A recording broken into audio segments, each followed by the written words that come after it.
COVID-19 has made a few things very clear. First, that our political and economic systems are not designed in the interest of human life. Second, that our environment is better off in the absence of commerce. And third, that our lifestyles are unhealthy and revolve too much around our jobs. Common among all of these revelations is that the underlying problems existed long before the COVID-19 pandemic.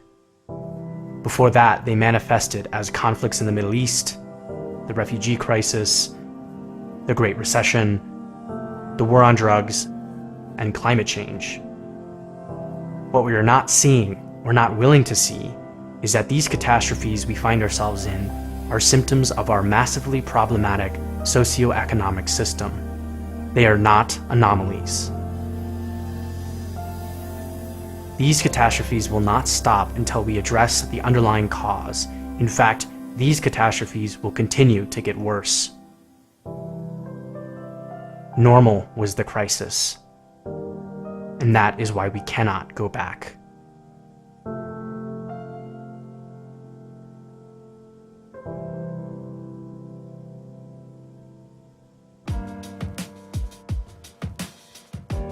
We live in a world of great abundance, an abundance of land, food, shelter, and technology. Technology, which is constantly increasing our capacity to produce said abundance. So why is it that so much of humanity lives in poverty? Why is it that 1 million tons of surplus rice and grain rot in silos? Why is it that hotels have enough vacant rooms to light up hearts, while the homeless are given taped-off slabs of concrete outside? And then, out of the blue, governments approve trillion-dollar aid packages and send checks to their citizens. It's proof that we have always been able to satisfy everyone's needs, but our inherently flawed system prevented it. It is the monetary market exchange system, its underlying philosophy and rules, that are the problem. Such a system survives by maintaining scarcity. Not only a scarcity of products to keep prices high, but scarcity as a lifestyle and as an economic mindset. Governments are pushing to reopen the economy because the economy depends on the working class, something else that's been revealed, but also because governments know that the working class can't afford to stay home. Yes, if we go to work, we might get and spread the virus, but if we don't go to work, we might starve. And we are seeing many people trying to exercise what minimal choice they have in a way that preserves some sense of dignity or honor. They are going back to work to put food on the table, unwilling to see themselves as victims. We want to call these people ignorant or irresponsible, but let's be clear. Fellow members of the working class are not the enemy. It is now apparent that one of the main reasons COVID-19 spreads so rapidly is because governments, such as those in the United States and China, played down and even arguably covered up the severity of the coronavirus because they knew it was politically and economically devastating. It is no wonder that these countries were hit the hardest. Public healthcare and education, institutions that protect and empower the population, have been overlooked for decades. Governments are playing the only game they know how to play, one where resilience and sustainability are sacrificed for efficiency and productivity. We've seen this play out before, but on a much larger scale: climate change. We have known about it for decades, and there have been almost no substantial systemic changes to address it. Conspiracy theories and disinformation peddled by the political and economic elite attempted to delay the inevitable. Both of them working together and working just as they were designed at our expense.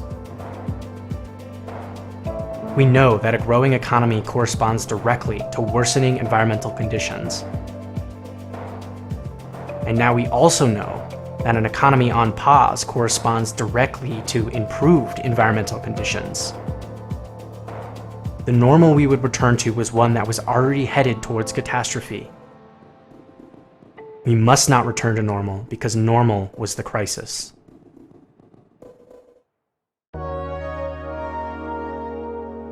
This begs the question, if not back to normal, then where? If not capitalism, then what? To answer that, we can look at the 3 Pillars of Activism by Joanna Macy, one way that we can identify what the alternatives are and how we get there. We must be willing to build new systems, facilitate shifts in consciousness, and prevent further harm in the meantime. All 3 pillars are critical, and no one form of activism will do the trick. The situation we are in now is essentially a case study, and a shift in consciousness is already occurring. The global test case has proven, for example, that our current systems are fragile, that we are capable of radically changing our lifestyles almost immediately, and that most of our jobs are non-essential. Not only do we spend an excessive amount of our lives working these jobs, but many contribute nothing to society. Many are superfluous, not created out of a need or demand or the well-being of humanity for that matter, but out of the desire to extract value. Value, most of which goes to the capitalist, not the worker. Here we are labeling jobs otherwise underpaid and undervalued by society as essential. This is why we need a massive values reassessment. COVID-19 is allowing us to realize that the true value is first and foremost in meeting our basic needs. It is in safety and belonging, connectedness with nature, ourselves, and our community. Having the time and energy to address these global challenges, however, is especially difficult for those they affect the most, those who don't have the luxury of seeing beyond their most essential daily needs. This is why holding actions are so important, as they address those immediate needs and prevent worsening conditions for the most vulnerable populations. Climate strikes, rent strikes, supporting food banks, providing housing, universal healthcare, and education would all be considered holding actions. A universal basic income, something we've seen implemented during the lockdown in countries around the world, is also a holding action. It holds governments responsible for helping to meet the basic needs of citizens. It could be a crucial step in the process of building a new, better alternative, because by meeting everybody's basic needs, we can break free from that oppressive, artificially generated cycle of scarcity and begin to think about the future. Holding actions make the revolutionary transformation accessible. However, they would be endless and futile if there weren't also people working to address the root causes of such inequities. The 3rd pillar is to build new political and economic systems. Part of shifting the consciousness is to break from this rigid dichotomy of capitalism versus communism, democracy or autocracy. There is, in reality, a whole world of possibilities, with historical precedent and evidence to back them up. Many activist groups are now organizing to align and synchronize their efforts because they too see and understand there are so many great regenerative ideas that make sense. We must be willing to embrace them, knowing that the status quo just won't do. A universal basic income paired with a 20-hour work week can help us transition to something even more prosperous, like an open access economy, where we shift from ownership to stewardship, having access to basic goods and services whenever and however we need them, without a price tag, finally benefiting collectively from the abundance our world provides. As COVID-19 has proven, we are able to maintain essential infrastructure, even with far less people going to work. We were all forced into the great pause, but now, as they beckon us, we have a choice, knowing more clearly than before just how empowered we are. We could dismantle our degenerative systems simply by us choosing not to go back. No problem can be solved with the same consciousness that created it.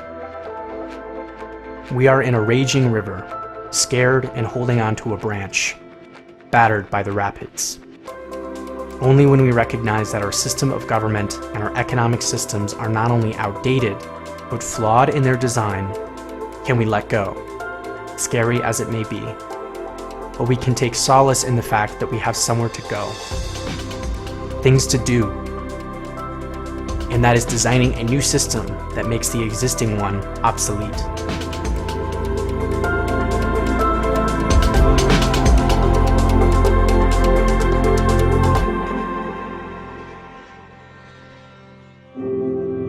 We are already in the chrysalis, so to speak. That much is true.